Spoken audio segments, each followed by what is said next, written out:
Hands up high. I wake up in the morning with a smile on my face. I wanna touch.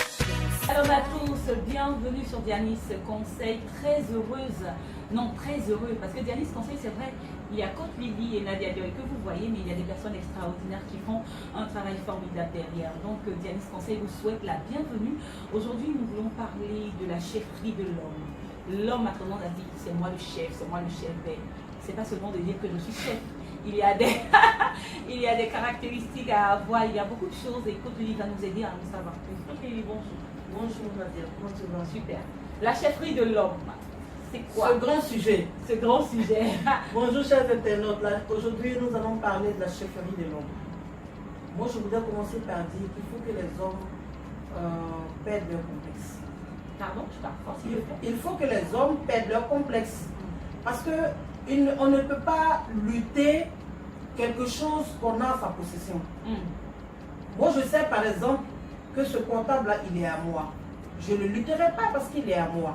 Donc les hommes qui luttent pour imposer leur chefferie sont des hommes qui sont convaincus qu'ils ne sont pas chefs. Ils sont des sous-chefs. La nature aurait du vide. S'il y a un sous-chef quelque part, ne soyez pas surpris de voir votre femme prendre le dessus pour être le chef. Mais comment ça se... Je veux dire, comment l'homme peut imposer sa chefferie ou bien ça ne s'impose pas? On n'impose pas la chefferie. Un leader, c'est un leader. L'homme est le chef. Tu veux te marier. La Bible dit qu'il ne faut pas priver la femme du logis. Il faut donner le logis, la nourriture, le vêtement. Il y a des critères. C'est pour ça qu'il y a des hommes qui disent les femmes de maintenant, elles sont matérialistes. Quand tu n'as pas les moyens, ne te veulent pas. Mais tu n'as pas les moyens, tu veux la femme qui a l'argent, pourquoi? Parce que ce sont des mentalités. Elle a les moyens. Est-ce qu'elle est suffisamment aguerrie?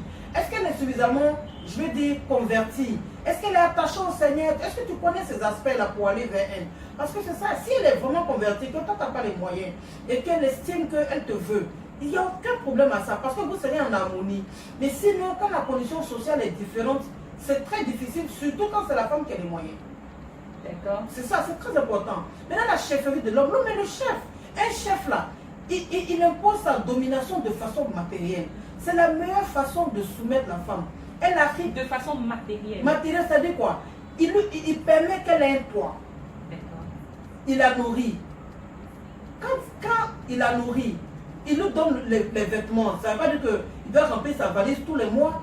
Mais de temps en temps, quand il peut, il fait quelque chose. Je suis désolée les hommes, mais les femmes sont sensibles à ça. Vous n'allez pas enlever dans vos femmes le fait qu'elles veuillent qu'on donne des cadeaux, quand même elles sont remplies de cadeaux. La femme recevrait, je veux dire, des parfums qui coûtent 100 000, 1 million, 2 millions tous les jours. Elle en aurait 1000, qu'elle dirait chérie, tu ne m'achètes même pas de parfum. Ça, c'est la femme. Donc, on ne va pas suivre ça. On ne va pas être celui, tu ne vas pas être celui qui porte les grands habits, tu es chic, et puis tu lui pètes que des pagnes, et puis tu dis, tu n'aimes pas marcher avec elle parce qu'elle n'est pas stylée. Mais le style, c'est toi qui l'envoie. L'homme est le chef. L'homme doit savoir inculquer dans sa maison ou apporter dans sa maison ce qu'il souhaite voir. C'est très important. Et le chef, il ne lutte pas, je veux dire, sa place. Il ne lutte pas sa réputation. Il ne lutte pas son hégémonie, sa suprématie. Il est chef. Voyez des exemples. On est là, on est assise, on est en train de vous parler actuellement. Mais s'il y a un gros serpent qui vient, nous deux, on va courir d'abord. Et puis on va essayer de voir de la direction de nos associés qui sont nos partenaires qui font Dianis avec nous, qui sont au-delà du rideau. On va courir pour dire, il faut venir le tuer, parce que je ne sais pas. Donc en fait, s'il y a aujourd'hui le feu quelque part, s'il y a un gros chien qui arrive, la femme court, elle se met derrière l'homme. Ce sont des choses qui sont, c'est naturel.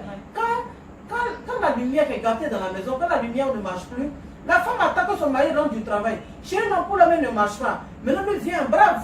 Il vient dire, oui, mais c'est quelle ampoule qui ne marche pas? Il vient, il fixe l'ampoule. Même quand il y a l'évier qui ne marche pas à la cuisine. En fait, l'homme est le chef. J'irai même au niveau des rapports sexuels. La position d'Andromaque, c'est la position où la femme est au-dessus. Si l'homme ne tient pas la taille de la femme, elle peut tenir combien de minutes? Elle ne tient pas. Tu nous dis? C'est tout. Elle ne tient pas. Elle ne tient pas? Elle ne va pas au-delà de 2 minutes. Tu en as fait les... Écoute, ne va pas au-delà de 2 minutes. Tu ne es même pas à l'aise parce que tu vas te mettre, tu as un pied ici sur les deux côtés de la taille de l'homme. Mais tu as besoin de t'abaisser ou tu as besoin... Mais pour tenir un équilibre droit comme ça, pour que les va-et-vient soient ressentis profondément, l'homme veut tenir ta taille et puis de t'aider à aller, à venir. C'est sans l'homme, vraiment. On peut rien. Donc les hommes doivent être conscients de leur hégémonie. Et puis, au niveau des rapports sexuels, tu es assise dans la maison, on dit bon, il y a le funérail. La femme a perdu quelqu'un. Qui va conduire pour l'accompagner? Quand elle voit que son mari veut maintenant l'accompagner, elle pleure même ses désobéis. Elle attend quand son mari rentre du travail, elle commence à pleurer. C'est-à-dire, on dirait que je m'en vais le tuer, la personne a tout de suite. En fait, l'homme est le chef. Et la Bible dit que les regards de la femme se tourneront vers l'homme. C'est pour ça que, et ça, c'est une parole biblique qui condamne l'homme à veiller à ce que sa femme l'admire. Parce que le Seigneur dit, et toi la femme, tes regards seront portés vers l'homme. Donc si la femme regarde l'homme, il faut que l'homme s'arrange pour que la femme le regarde toujours. C'est dangereux. Donc en fait le Seigneur demande à l'homme de toujours rester le chef dans sa maison. De veiller à rester le chef. Maintenant si tu es chef, et que c'est toi qui es dans tous les potins, ma chère, il y a un homme que je voyais qui parlait comme ça. Ma chère, je te dis, comment tu vas parler d'avancer? Ce sont les femmes qui parlent comme ça. Il y a des comportements, tu veux dire, il y a des petites choses. L'homme est le chef, tu n'es pas dans le commérage. Et puis il y a des hommes qui sont rancuniers. Un chef n'est pas rancunier. Il a fini de parler, c'est fini. Il arrive là, il arrive à la santé des enfants. Voilà pour la nourriture.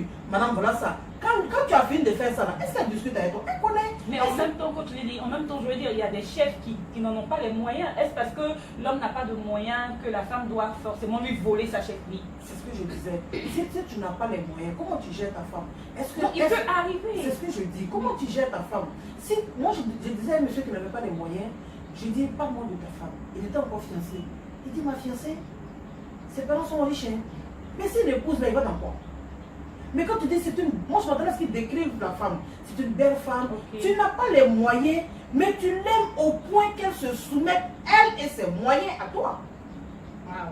C'est ça. Tu ne vois pas ses moyens, toi tu vois la femme qui t'a épousé. C'est ça le chef.